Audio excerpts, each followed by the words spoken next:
देश का third largest land owner, एक ऐसी संस्था जिसको ना सरकार छू सकती है ना ही देश का कोई कोर्ट। एक ऐसी संस्था जो आपकी जमीन पर नजर डालकर अगर यह कह दे कि यह वक्फ की जमीन है तो आप कुछ नहीं कर पाओगे, यह जमीन आपसे छिन जाएगी, आप हाथ मलते रह जाओगे। आए दिन हम वक्फ बोर्ड के बारे में तरह तरह की बातें सुनते रहते हैं, खास करके सोशल मीडिया पर। करोड़ों कमाने वाले एक state with in the state के बारे में जो किसी की भी जमीन अल्लाह के नाम कर सकती है और जिसकी जवाबदेही भारत सरकार या देश के किसी भी संस्था के प्रति नहीं है। और अब यह खबर आ रही है कि मोदी सरकार देश के इसी वक्फ कानून के खिलाफ कुछ संशोधन करने वाली है, अमेंडमेंट करने वाली है, ताकि वक्फ बोर्ड की इस दादागिरी, इस बर्बरता पर कुछ हद तक कंट्रोल किया जा सके। 18th लोकसभा के पहले पार्लियामेंट सेशन के दौरान 8 अगस्त को बीजेपी के माइनॉरिटी अफेयर्स मिनिस्टर किरण रिजिजू ने वक्फ अमेंडमेंट बिल 2024 इंट्रोड्यूस कर डाला। उसी दिन यह बिल एक ज्वाइंट पार्लियामेंट्री कमेटी को रेफर कर दिया गया। 22 अगस्त को इस ज्वाइंट पार्लियामेंट्री कमेटी की पहली बैठक भी हो गई। देखिए, अगर सरकार चाहे तो कितनी तेजी से काम हो सकता है और बिल पास भी हो जाएगा। अक्सर आपको मालूम तक नहीं चलेगा कि सरकार ने कब कांड कर दिया। अगर वक्फ बिल पास हो जाता है तो वक्फ एक्ट 1995 में कई इंपॉर्टेंट चेंजेस हो जाएंगे और खुद एक्ट का नाम बदल जाएगा। अब हो जाएगा United Waqf management empowerment efficiency and development act, अर्थात उम्मीद। नामकरण में तो मास्टर स्ट्रोक है। वैसे नाम चेंजिंग में तो मोदी सरकार की आदत है, शोहरत है उसमें। पर क्या यह एक्ट गेम चेंजर भी साबित होने वाला है? यह वक्फ और वक्फ बोर्ड आखिर है क्या चीज? वक्फ बोर्ड को लगातार प्रॉब्लम्स और इनके खिलाफ शिकायतें क्यों आती रहती हैं? क्या वक्फ बोर्ड की प्रॉब्लम्स को बीजेपी सही में अमेंडमेंट बिल लाकर सॉल्व करना चाहती है या इसमें एक और एजेंडा भी चल रहा है? आज के वीडियो में इस कॉम्प्लिकेटेड मुद्दे को समझने की कोशिश करते हैं सिंपल तरीके से। लेकिन इसको समझने से पहले आपको भी ना आधा अधूरा नहीं, पूरा काम करना होगा। नेता टाइप आधा काम मत करो, सब्सक्राइब के साथ साथ बेल आइकॉन भी दबाओ। थियोरी में वक्फ है क्या, पहले इसको समझने की कोशिश करते हैं, फिर देखते हैं कि इस सिस्टम को करप्ट कैसे किया गया है। मान लीजिए कि कोई इंसान है जो चाहता है कि उसने अपने जीवन में जो कुछ प्रॉपर्टी इकट्ठा की है उसका इस्तेमाल प्राइवेट प्रॉफिट के लिए नहीं बल्कि चैरिटेबल काम के लिए किया जाए या किसी रिलीजियस पर्पस के लिए किया जाए, तो वो इस्लामिक लॉ के तहत अपनी प्रॉपर्टी को वक्फ कर सकता है। जब कोई व्यक्ति अपनी प्रॉपर्टी को वक्फ करता है तो वो प्रॉपर्टी परमानेंटली अल्लाह को डेडिकेट हो जाती है, अल्लाह के नाम हो जाती है। प्रॉपर्टी की ओनरशिप है वो गॉड को ट्रांसफर हो जाती है। जो वाकिफ होता है, माने जिस बंदे ने वक्फ किया है, उसकी ओनरशिप या उसके फैमिली की ओनरशिप भी कई हद तक और बहुत सारे केसेस में खत्म हो जाती है। ऑलमोस्ट सारे इस्लामिक जूरिस्प्रूडेंस ट्रेडिशन में जो वाकिफ होता है वो वक्फ प्रॉपर्टी में अपने लिए कोई भी इंटरेस्ट नहीं रख सकता है। प्राइवेट गेन के लिए यह प्रॉपर्टी इस्तेमाल अब नहीं होता है, सिर्फ गॉड के लिए या रिलीजियस गेन के लिए हो सकता है। जो वक्फ की प्रॉपर्टी होती है उसको फिर एक मुतावली यानी एक मैनेजर संभालता है। यह मुतावली ना वक्फ का पर्पस ऑल्टर कर सकता है और ना ही वक्फ प्रॉपर्टी को अपनी मर्जी से बेच सकता है। यह इंपॉर्टेंट पॉइंट है, याद रखिएगा। इस्लामिक लॉ का वक्फ कुछ इंग्लिश लॉ के ट्रस्ट के कॉन्सेप्ट से मिलता जुलता है, हालांकि कुछ डिफरेंसेस हैं।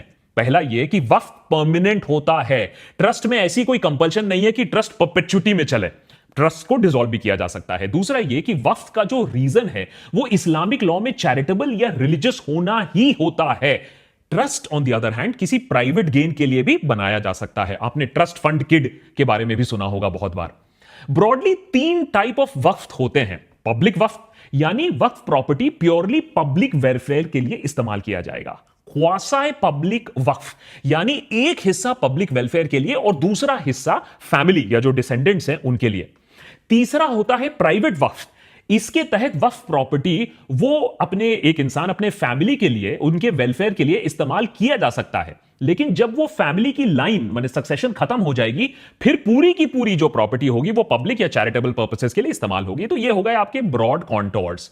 और ये जो ब्रॉड कॉन्टोर्स हैं 1000 साल से ज्यादा की प्रथा चलती आई है। लीगल स्कॉलर फैजान मुस्तफा ने वक्फ और वक्फ लॉज के बारे में काफी डीप डाइव एपिसोड्स बनाए हैं, वीडियोस बनाए हैं। कुछ लिंक्स मैं भी नीचे शेयर कर दूंगा। वो एक इंटरेस्टिंग एग्जाम्पल भी बताते हैं कि कैसे फेमस ट्रैवलर इब्न बतूता ने अपने जर्नल में लिखा था कि कैसे सीरिया के डेमास्कस में 1327, सोच लीजिए प्रथा कितनी पुरानी है। 1327 एडी में एक वफ्त हुआ था कि अगर शहर के होटल में वेटर से पोर्सलीन डिशेस, बहुत महंगी हुआ करती थी, पोर्सलीन डिशेस टूट जाती हैं तो वो वेटर्स की तनख्वाह से नहीं बल्कि उस वफ्त प्रॉपर्टी से वो पैसा निकाला जाएगा और ये पोर्सलीन को रिप्लेस कर दिया जाएगा। तो एक इंटेंशन जो है वो एक नोबल इंटेंशन है, लेकिन अक्सर जो होता है थ्योरी और प्रैक्टिस में काफी ज्यादा डिफरेंस होता है। किसी चीज को अच्छे मंशा से शुरू की जाती है लेकिन प्रैक्टिस में वो करप्ट हो जाता है, वो कॉन्सेप्ट ही गंदा हो जाता है। चैरिटेबल लोग अपना चैरिटेबल करना शुरू कर देते हैं। आइए इसी प्रॉब्लम के बारे में बात करते हैं जिसके ऊपर फिर पॉलिटिक्स बनती है। इंडिया में वक्फ की प्रथा कई सालों से चलती आई है। 1913 में मुस्लिम वक्फ वैलिडेटिंग एक्ट बना कि वक्फ को कैसे गवर्न किया जाए, माने इसके जो कंट्रोलिंग स्टेक होल्डर्स हैं वो कौन होंगे। 1923 में मुसलमान वक्फ एक्ट, इंडिपेंडेंस के बाद 1954 में सेंट्रल वक्फ एक्ट, जिसको रिप्लेस किया फाइनली वक्फ एक्ट 1995 में, जो कि अभी तक चल रहा है, जिसको अमेंड करने की बात हो रही है। आज के डेट में पूरे 32 वक्फ बोर्ड हैं हमारे देश में। हर स्टेट में अपना एक बोर्ड होता है और शिया और सुन्नी बोर्ड्स अलग अलग होते हैं। बोर्ड्स का काम है कि स्टेट की जो वक्फ प्रॉपर्टीज हैं उन्हें मैनेज करना, वक्फ की जमीन से पैसा कमाना और उस पैसे को वक्फ के पर्पस के लिए इस्तेमाल करना, चैरिटेबल पर्पस के लिए इस्तेमाल करना। इसी के साथ साथ एक नेशनल लेवल पर सेंट्रल वक्फ काउंसिल भी है। आज की डेट में वक्फ बोर्ड इंडिया के 3rd लार्जेस्ट लैंड ओनर हैं। तो ये जो आप सोशल मीडिया में सुनते रहते हो ये फैक्ट, ये एक्चुअली फैक्ट है। रेलवेज और आर्म्ड फोर्सेस के बाद इन्हीं का नंबर आता है। कुल मिलाकर 9.4 लाख एकड़ जमीन इनके कंट्रोल के अंडर आती है और पूरे 8.7 लाख इमूवेबल प्रॉपर्टीज है वक्फ के नाम पर। इसमें ज्यादातर कब्रिस्तान है, प्रॉपर्टीज हैं, मस्जिद हैं और कुछ दुकानें भी हैं और काफी सारी एग्रीकल्चरल लैंड भी जिसको लोगों ने ओवर टाइम वक्फ किया है। अब यह सुनकर आपको लगता होगा कि भाई वक्फ बोर्ड तो एकदम माला माल होगी, भाई 3rd largest land owner in the country, पैसों की प्रॉब्लम कहां से हो सकती है ऐसे इंस्टीट्यूशन को। और यहीं पर आती है वक्फ बोर्ड की सबसे बड़ी आयरनी, सबसे बड़ी फेलियर कि यह पूरा का पूरा सिस्टम आज खोखला होकर कंगाली के कगार पर बैठा हुआ है। 2006 में सच्चर कमेटी रिपोर्ट रिलीज हुई। सरकारी रिपोर्ट थी जिसमें इंडिया के मुस्लिम कम्युनिटी की सोशल, इकोनॉमिक और एजुकेशनल स्टेटस को एनालाइज किया गया काफी डिटेल में। इस रिपोर्ट में एक पूरा चैप्टर है वक्फ बोर्ड को लेकर। सबसे स्ट्राइकिंग आंकड़ा यह है कि अगर वक्फ की सारी प्रॉपर्टीज को ढंग से यूटिलाइज किया जाता तो वक्फ प्रॉपर्टीज की टोटल पॉसिबल इनकम पूरे 12,000 करोड़ होती। मगर रिपोर्ट रिलीज करने के टाइम पर वक्फ बोर्ड की एक्चुअल इनकम सिर्फ 163 करोड़ रुपए थी। कहां 163 करोड़ और कहां 12,000 करोड़। यह आखिर हो कैसे सकता है? इतना बड़ा फेलियर कैसे हो सकता है एक इंस्टीट्यूशन? सच्चर कमेटी रिपोर्ट ने इसके अलग अलग रीजंस भी दिए हैं। पहला तो ये जो मुतावली है, यानी ये जो मैनेजर्स हैं, ये मैनेजमेंट कम करते हैं, करप्शन ज्यादा करते हैं। कई सारे मुतावली वक्फ प्रॉपर्टी को अपने प्राइवेट प्रॉपर्टी की तरह ऑपरेट करते हैं, चैरिटेबल पर्पस को साइडलाइन करते हुए खुद के प्रॉपर्टी के लिए काम करते हैं, दुकान खोल लेते हैं, रेंट पर दे देते हैं और वक्फ बोर्ड के कॉरपोरेशन के साथ ही लगता है यह सारा काम हो रहा है।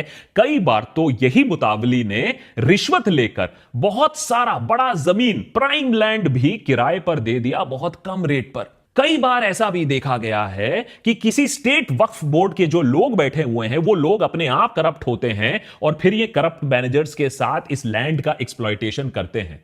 यानी जिस चैरिटेबल पर्पस के लिए वक्फ का कॉन्सेप्ट एग्जिस्ट करता है वो हासिल हो भी नहीं पाता है। और यह भी एक बहुत बड़ी प्रॉब्लम है कि वक्फ बोर्ड अभी तक इसको फिक्स नहीं कर पाई है। तो प्रॉब्लम है लेकिन प्रॉब्लम का सॉल्यूशन आज तक नहीं निकाला गया है। लेकिन इसी पॉइंट के साथ साथ सच्चर कमेटी रिपोर्ट ने एक दूसरे बड़े प्रॉब्लम को भी दर्शाया है, उसके बारे में भी बात करना जरूरी है ताकि हमें एक होलिस्टिक पर्सपेक्टिव मिले। और यह वाला पॉइंट है, यह थोड़ा काउंटर इंट्यूटिव लग सकता है, लेकिन वक्फ बोर्ड के पैसे क्यों नहीं आ पाते हैं यह भी एक बड़ा रीजन है। सच्चर रिपोर्ट कहती है कि वक्फ प्रॉपर्टीज में एक और बहुत बड़ी प्रॉब्लम है इंक्रोचमेंट का। तमाम प्राइवेट प्लेयर्स और कई केसेस में तो सरकारी एजेंसीज भी वक्फ प्रॉपर्टीज पर कब्जा कर बैठी हुई हैं, प्राइम लैंड पर कब्जा करके बैठी हुई हैं। दो तरीके से यह प्रोसेस दिखाती है कि एक तो सीधा सीधा कब्जा करो और ना रेंट दो ना पेमेंट दो, और अगर रेंट दो भी तो ऐसे पुराने रेट्स पर दो जिससे कोई सेंस बनता नहीं है। अब वक्फ के पास प्रॉपर्टी बहुत है, इस पर कोई डिबेट नहीं है, पर किसी गांव देहात में कब्रिस्तान है, कहीं खेत की जमीन है, तो सारे प्रॉपर्टीज से पैसा कमाना मुश्किल है। और शहरों में जो प्राइम लोकेशन में जो प्रॉपर्टीज हैं उसमें बहुत सारा चीज है जिस पर लोग कब्जा करके बैठे हुए हैं, पुराने रेट पर रेंट दे रहे हैं।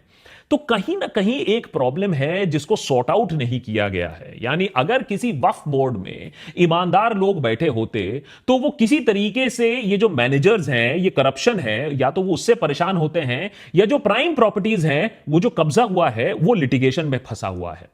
लेकिन कहीं ना कहीं यह भी फेलियर है कि अगर एक एग्रेसिव तरीके से ये लैंड्स को खाली कराया जा सकता, अगर एक एग्रेसिव तरीके से रेंट्स को रिन्यू कराया जा सकता, तो बहुत सारा पैसा आ सकता था जो कम्युनिटी के वेलफेयर में ही जाता। अब यहां पर एक और इंपॉर्टेंट सवाल आता है, अगर अभी तक वक्फ सिस्टम में इतनी प्रॉब्लम है, इतना करप्शन है, इतना इंक्रोचमेंट है, जो कि साबित है, इसमें डिबेट नहीं है, तो फिर वक्फ बोर्ड अमेंडमेंट बिल का समर्थन क्यों नहीं कर रही है? उन्हीं का तो भला होगा। क्या वक्फ बोर्ड गवर्नमेंट कंट्रोल से डर रहा है? क्या यह सब इसलिए किया जा रहा है कि वक्फ बोर्ड खुद ही जमीन हड़पने की कोशिश कर रही है?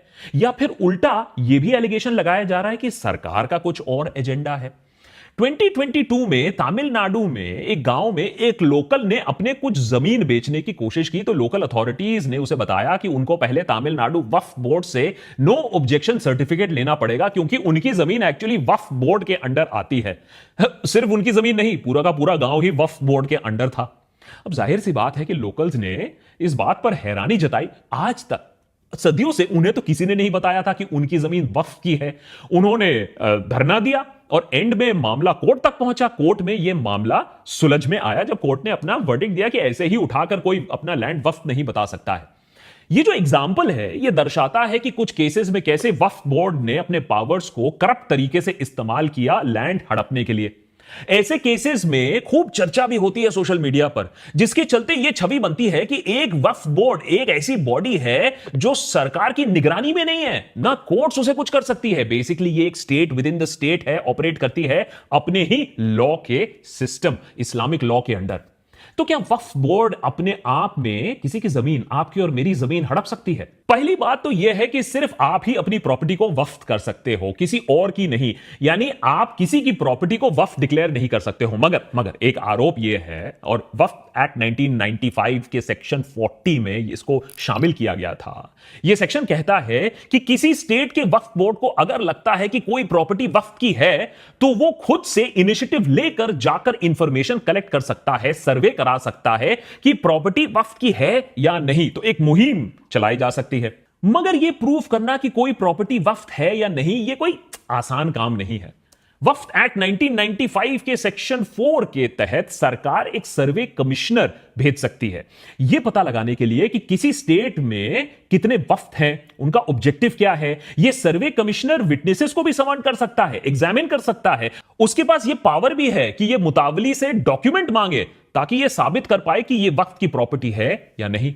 अब लीगल स्कॉलर्स का यह भी कहना है कि अक्सर ऐसा करना और भी मुश्किल हो जाता है, क्योंकि इस्लामिक लॉ के तहत वर्बल तरीके से भी लैंड को आप वक्फ कर सकते हो। अब ऐसे में अक्सर रिटन डॉक्यूमेंट्स और सिग्नेचर्स होते नहीं हैं, तो वक्फ की प्रॉपर्टी आप कैसे प्रूव करोगे कि वो है या नहीं? उसके ऊपर से वक्फ एक्ट 1995 के सेक्शन 14 के हिसाब से जो स्टेट वक्फ बोर्ड है, उनमें जो मेंबर्स बैठते हैं, उनमें ऑलमोस्ट सारे मेंबर स्टेट से ही नॉमिनेट होते हैं। अब यह बात समझिए, जो स्टेट वक्फ बोर्ड है उसमें सरकारी लोग नॉमिनेटेड होकर बैठते हैं। ये बोर्ड्स बेसिकली सरकार के कंट्रोल से चलती है। फिर सर्वे कमिश्नर भी सरकार ही नॉमिनेट करती है। यानी ये छवि की वक्फ बोर्ड कोई गवर्नमेंट ओवरसाइट नहीं है, या गवर्नमेंट के ऊपर काम करता है, या state with in the state काम करता है, ये गलत है। ऊपर से सेंट्रल वक्फ काउंसिल के भी सारे मेंबर सरकार ही नॉमिनेट और अपॉइंट करती है। अब यह आरोप भी आता है कि वक्फ एक state with in the state के तरीके से काम करता है। देश में शरिया कानून चल रहा है। परसेप्शन यह है कि वक्फ के जो लॉज हैं वो कोई इस्लामिक स्क्रिप्चर के लॉज हैं और इंडियन कॉन्स्टिट्यूशन के हिसाब से उनका कोई लेना देना है नहीं। मगर यह भी थोड़ा सा गलत है, खास करके वक्फ के मामले में, क्योंकि लीगल स्कॉलर्स के मुताबिक वक्फ मुस्लिम लॉ का सबसे ज्यादा कोडिफाइड कानून है। भारत के संसद में बनाए गए कानून के मुताबिक वक्फ चलता है। सरकार के नॉमिनेटेड अफसरों द्वारा वक्फ चलता है। एक आरोप यह लगा है कि वक्फ बोर्ड कोर्ट्स को किसी तरीके से जवाबदेही नहीं है, कोर्ट्स के सामने खुद से ही डिसीजन ले सकते हैं और उनको कोर्ट ले जाना भी ना मुमकिन नहीं है। लेकिन फैक्ट यह है कि जब भी कोई डिस्प्यूट होता है, जो वक्फ एक्ट 1995 के तहत एक ट्राइब्यूनल का गठन फिर किया जाता है। ट्राइब्यूनल एक ख्वासाई लीगल बॉडी होता है जिसकी वही पावर होती है जैसा एक सिविल कोर्ट का होता है। इंडिया में कई ट्राइब्यूनल्स होते हैं, income tax tribunal, rent control tribunal, national green tribunal etcetera. जो वक्फ ट्राइब्यूनल है वो एक तरीके से सारे मेंबर्स सरकार के ही नॉमिनीज होते हैं। एक स्टेट जुडिशियल सर्विस मेंबर होता है, एक स्टेट सिविल सर्विसेज मेंबर होता है और एक व्यक्ति होता है जिसको मुस्लिम लॉ और ज्यूरिस्प्रूडेंस की समझ होती है। सरकार पर यहां भी कोई पाबंदी नहीं है कि वो सिर्फ एक मुसलमान को ही नॉमिनेट करे। सरकार एक हिंदू या पारसी को भी मुस्लिम लॉ का विद्वान होना चाहिए, उसे भी नॉमिनेट कर सकती है। ट्राइब्यूनल के डिसीजन पर high court suo motu cognisance भी ले सकती है और अगर उसे लगे कि ट्राइब्यूनल ने गलत डिसीजन लिया है तो उसको चेंज भी किया जा सकता है, उसको चैलेंज भी किया जा सकता है। हाई कोर्ट चाहे तो वो ट्राइब्यूनल के डिसीजन को पूरी तरीके से रिवर्स कर सकता है, यानी जुडिशियल ओवरसाइट भी आज के डेट में मौजूद है। और जहां टैक्स की बात होती है कि वहां टैक्स बचाया जा सकता है, तो जो फैमिली वक्फ होता है उसको इंडियन लॉ चैरिटेबल एंटिटी के तरह ट्रीट नहीं करती है। ना कोई टैक्स एग्जेम्पशन मिलता है, ना आपको कोई रिलीफ मिलता है फ्रॉम कैपिटल गेन्स टैक्स या स्टैम्प ड्यूटी या इनहेरिटेंस टैक्स। तो ये लूपहोल नहीं है अगर आप फैमिली वक्फ के अंडर भी आप काम कर रहे हो।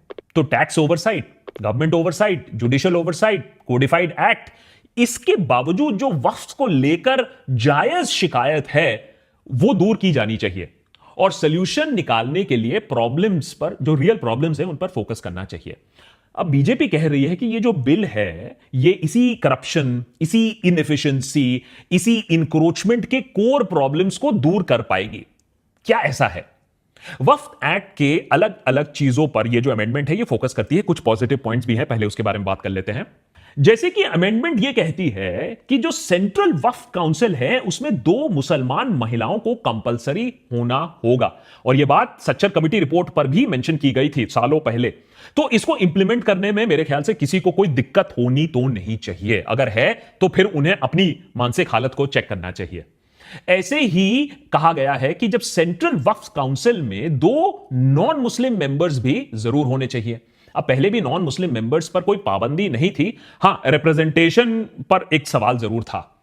अब इस पर ऑपोजिशन पॉइंट ऑफ व्यू यह है कि सरकार अगर सच में यह मंशा रखती है कि भैया 1 नेशन 1 लॉ हो, कि ऐसा कोई रिलीजियस रिप्रेजेंटेशन ना हो या कोई बार ना हो, तो उनका कहना है कि हिंदू टेंपल बोर्ड्स पर भी ये अप्लाई करिए, क्योंकि कई बोर्ड्स पर नॉन हिंदूज एलिजिबल ही नहीं होते हैं इन टेंपल बोर्ड्स पर बैठने के लिए। अब मोदी सरकार ने वक्फ अमेंडमेंट एक्ट 1995 के एक्ट में यह सेक्शन 40 जो है वो हटाने की बात की है। ये वो वाला सेक्शन है, याद रखिए, जहां वक्फ बोर्ड जाकर इंक्वायरी कर सकती है कि कोई प्रॉपर्टी वक्फ है या नहीं है, तो इस पे कब्जे वाली जो पॉइंट है वो सामने आती है। अब इस पे अलग अलग रिएक्शंस है। कुछ का कहना है कि अरे भैया ये जो तमिलनाडु वाला जो एग्जांपल सामने आया है, ऐसे केसेस नहीं होंगे अगर आप ये सेक्शन 40 हटा दो। कुछ लोगों का कहना है कि भाई अल्टीमेटली तो सरकार के नॉमिनेटेड लोग ही काम कर रहे हैं, वेरिफिकेशन कर रहे हैं, सर्वे कमिश्नर भी सरकार का है, तो आप कैसे कह सकते हो कि इसी से गलत काम हो रहा था? हो सकता है कोई जेन्युइन लैंड भी वापस आ जाए। मगर इससे ज्यादा शायद लोग इस बात से चिंतित है कि बीजेपी इस अमेंडमेंट के जरिए कलेक्टर को भर भर के पावर दे रहा है। जो पहले सर्वे कमिश्नर का काम था वो अब कलेक्टर करेगा। अब कलेक्टर जाकर तय करेगा कि कौन सी प्रॉपर्टी वक्फ है या नहीं है।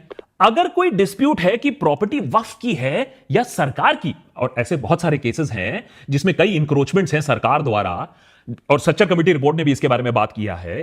अब ऐसे केसेस में क्या कलेक्टर डिसाइड करेगा कि प्रॉपर्टी किसकी है? यानी जो पहले पावर वक्फ ट्राइब्यूनल को मिली थी और जो सर्वेयर डिसाइड करता था, अब उसे डाइल्यूट कर दिया गया है। बेसिकली वक्फ आइडेंटिफिकेशन से डिस्प्यूट रेजोल्यूशन की रिस्पॉन्सिबिलिटी एक सरकारी ऑफिसर को दे दिया गया है। अब क्या यह सरकारी कलेक्टर सरकार के खिलाफ डिसीजन लेगा अगर डिस्प्यूट सरकार और वक्फ के बीच में है? और यह अमेंडमेंट और भी घातक हो जाता है जब हम डिजिटल रजिस्ट्रेशन के प्रोसेस को देखते हैं। यह बहुत जरूरी स्टेप है, डिजिटल रजिस्ट्रेशन होनी चाहिए। सच्चर रिपोर्ट ने इतने साल पहले यह बात कही थी, मगर इसमें एक गुगली डाल दी गई है अमेंडमेंट द्वारा कि अमेंडमेंट के मुताबिक अगर बिल पास होता है तो उसके 6 महीने, सिर्फ 6 महीने के अंदर वक्फ प्रॉपर्टीज रजिस्टर करना होगा। अगर उनमें रजिस्टर नहीं होते हैं 6 महीने के अंदर तो उन्हें वक्फ प्रॉपर्टी माना ही नहीं जाएगा और उनके बिहाफ पर कोई केस नहीं लड़ा जा सकता है। यानी जुडिशियल रिव्यू को एक्सक्लूड करने की कोशिश हो रही है इस अमेंडमेंट द्वारा। अब हम सब जानते हैं कि इंडिया में, अरे रूरल छोड़ो, अर्बन एरिया में, गांव देहात में तो और भी ज्यादा प्रॉब्लम है कि प्रॉपर्टीज का सर्वे होगा, उनका डिजिटल रजिस्ट्रेशन होगा, सब 6 महीने के अंदर पॉसिबल ही नहीं है। और सोचो ऊपर से कहीं प्रेशर आ गया या कोई डॉक्यूमेंट मिसिंग है तो रजिस्ट्रेशन इतनी जल्दी होना नामुमकिन है। क्या इसी को डिजाइन में डाला गया है इस अमेंडमेंट के? और यही शायद सरकार का मास्टर स्ट्रोक है। बहुत सारे लीडर्स बोल चुके हैं इस बारे में, ओएसी ने भी इस बारे में बात किया कि कहीं ना कहीं ये जो डिजिटाइजेशन है ये इफेक्टिवली एक लैंड ग्रैब है और उसके ऊपर कलेक्टर राज आप लगा दे रहे हो जो सरकार के खिलाफ फैसला नहीं लेगा। सच्चर कमेटी ने अपने तरफ से भी एक वे फॉरवर्ड दिखाया था कि वक्फ बोर्ड को स्ट्रेंथन करो, वक्फ ट्राइब्यूनल को एक पार्ट टाइम नहीं full time judicial presiding officer दो, इमीडिएटली इंक्रोचर्स को डिफाइन करो और उनके खिलाफ एक्शन लो वगैरह वगैरह। मगर इन सब से बिल ने कोई ताल्लुकात नहीं रखा है, इन सब पर बिल ने फोकस नहीं किया है। बस किरण रिजिजू ने सच्चर कमेटी के रिसर्च के 1-2 नंबर जो पसंद आए हैं उन्हें उठा लिया है और रिसर्च को सिलेक्टिवली रिकमेंडेशन के बेसिस पर इस्तेमाल किया है। उधर यह बात भी सच है कि सरकार को वक्फ के मामले में पॉलिटिक्स खेलने का मौका मिला। क्यों? क्योंकि वक्फ ने ना अपने आप को समय रहते मॉडर्नाइज किया और ना अपने आप को मोनेटाइज किया। करोड़ों की संपत्ति, खरबों की संपत्ति, 12,000 तो कुछ भी नहीं है, 12,000 करोड़ कमाना तो कुछ भी नहीं है, दाएं हाथ का खेल था। लेकिन रह गए आप 3rd लार्जेस्ट लैंड ओनर, लेकिन अपने समुदाय का भला ना कर पाए, अपने समुदाय के लिए पैसा एकत्रित ना कर पाए।